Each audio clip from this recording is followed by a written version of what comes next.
उसके पहले हम आपको बता दें कि आज बहुत ही महत्वपूर्ण मुलाकात, क्योंकि कल जब हम लोगों को सूचना मिली थी कि प्रयागराज की कैबिनेट बैठक में हम लोगों के मामले को उसमें रखा जाएगा, तो उस मामले को कैसे रखा जाएगा ये भी जानकारी हम लोगों ने की। तो उसमें निकल करके आया था कि अब मामला बदलने जा रहा है, उसमें पैरवीकार बदलने हैं, उसमें और लोगों को जोड़ना है। तो भाई हमारे जिला अध्यक्ष वाराणसी अजय सिंह जी से हमारी बात रात में हुई और आज उन्होंने उसी परिवेश में उत्तर प्रदेश के श्रम एवं सेवा योजन मंत्री परम आदरणीय श्री अनिल राजभर जी से मुलाकात की और उनसे विधिवत वार्ता हुई है। उन्होंने कल बुलाया भी है प्रयागराज में और कहा है कल के बाद आपके लिए जो डिसीजन होगा वो वास्तव में आप लोगों के लिए बहुत अच्छा होगा, क्योंकि वो कैबिनेट मिनिस्टर हैं, उनको कैबिनेट के मामलों की जानकारी एक दिन पहले मिल जाती है और उनका वहाँ पर होना इसलिए ज़रूरी था। और अनिल राजभर जी हमारे लिए बहुत महत्वपूर्ण साबित होने वाले हैं, क्योंकि हमारे प्रमुख सचिव जो बेसिक के थे श्री सुंदरम साहब, वह भी अब श्रम एवं सेवा योजन विभाग के प्रमुख सचिव हो गए हैं। और मुझे तो जहाँ तक आभास हो रहा है कि शिक्षा मित्रों की समस्याओं के समाधान का जो एक बड़ा श्रेय है वह हमारे सुंदरम साहब को ही जाएगा। भविष्य में आगे चल करके वही, जैसे उन्होंने हमारे लिए मूल विद्यालय का एक ऐसा आदेश पारित किया है जिसको लेकर के बहुत सारे लोगों को दिक्कत भी है, परेशानी भी है, वैसे ही हमारे भविष्य को लेकर के भी उन्हीं की कलम से हम लोगों के भविष्य को लिखा जाएगा। ऐसा कल की कैबिनेट के बाद आप सब लोगों को जानकारी हो जाएगी। जैसा कि हमको जानकारी मिल रही है कि कल की कैबिनेट में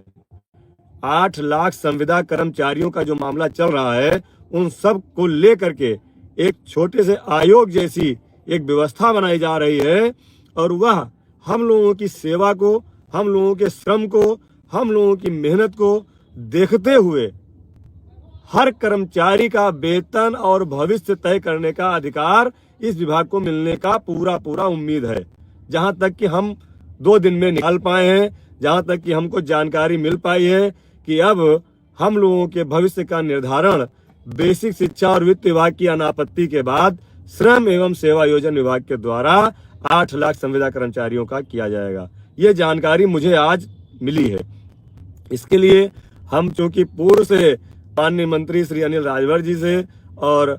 श्रीमान प्रमुख सचिव श्री सुंदरम साहब से हम लोग विधिवत मिलते रहे हैं, बात करते रहे हैं और माननीय बेसिक शिक्षा मंत्री जी का भी बड़ा सानिध्य है और बिल्कुल कल के बाद सारी स्थितियां स्पष्ट हो जाएंगी। अभी 1 घंटे बाद हम लोग निकलेंगे, रात में चलेंगे, पहुंचेंगे, सुबह संगम नगरी प्रयागराज के साथियों से मुलाकात करेंगे, वहां पर महाकुंभ में स्नान करेंगे, माँ गंगा, माँ यमुना, माँ सरस्वती से,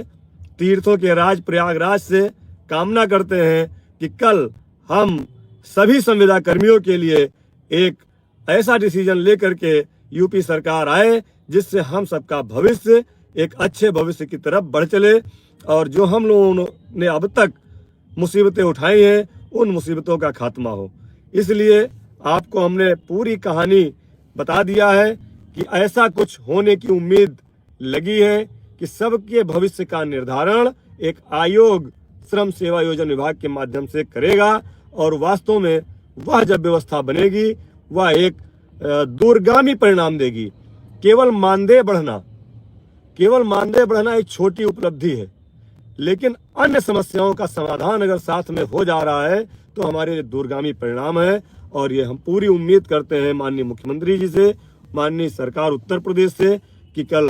वास्तव में हम लोगों के लिए डिसीजन होगा एक बहुत अच्छा डिसीजन होगा।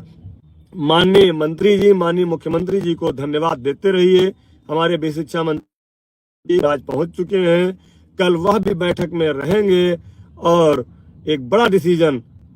हम लोगों के लिए लेने के लिए पूरी उम्मीद है, पूरी आशा है और पूरा विश्वास है। कहीं से भी हम निराश नहीं हैं। हमें पूरी आशा है कि कल सरकार हमारे लिए एक अच्छा डिसीजन लेगी। इसीलिए आदरणीय अध्यक्ष जी, सहित पूरी कमेटी धीरे धीरे करके प्रयागराज पहुंच रही है। आसपास के हमारे जिला अध्यक्ष भी पहुंच रहे हैं।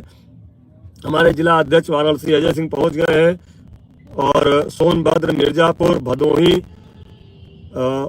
कौशाम्बी के भी जिला अध्यक्ष हमारे पहुंच गए हैं।